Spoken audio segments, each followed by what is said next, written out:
got a lot of chutzpah to attack energy producers when he campaigned saying he was going to shut down energy production in the United States. He said, we're not going to let them drill, we're not going to give leases, we're not going to do any of that. And so then he comes in, he puts really negative policies to try to kneecap American energy production.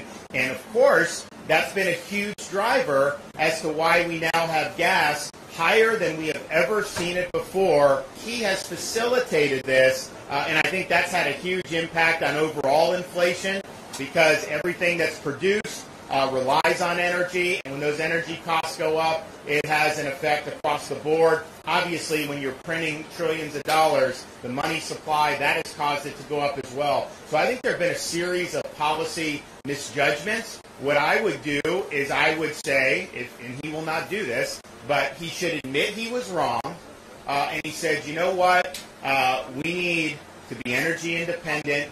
We need to lead the world in production.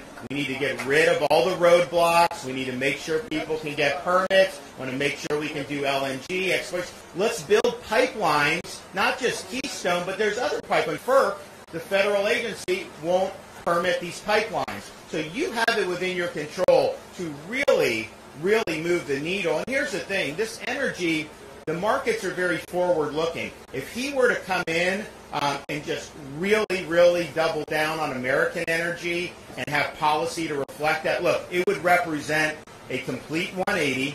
He would have to admit he was wrong. But you know what? That would be good for the American people. And so we've got to start putting the people first over the ideology of the ruling class and the governing elites. Yes, John Kerry and these people think that our economy should be gone on windmills and solar. Look, we have solar in Florida.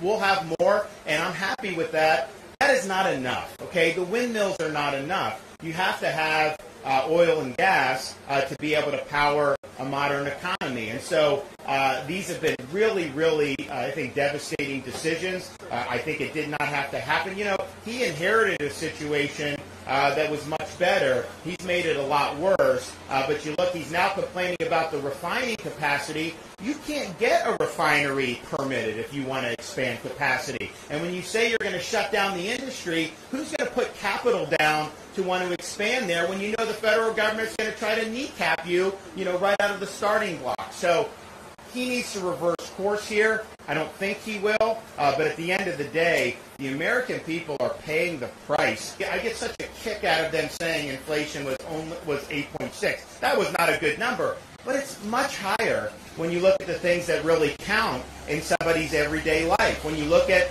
the gasoline, when you look at groceries, when you look at utilities, all those different things have gone up way more than 8.6%. And the things that have gone up less than that are things that really aren't as essential as the things that really make that make a significant impact on people's daily lives. And so I sometimes, he needs to take responsibility. He's always trying to blame other people.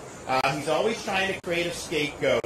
I guess his position is that it wasn't until he became president that oil companies are trying to make profits. Like, they're gouging now. They weren't doing that for the last 25 years. All of a sudden, just now, they're doing that.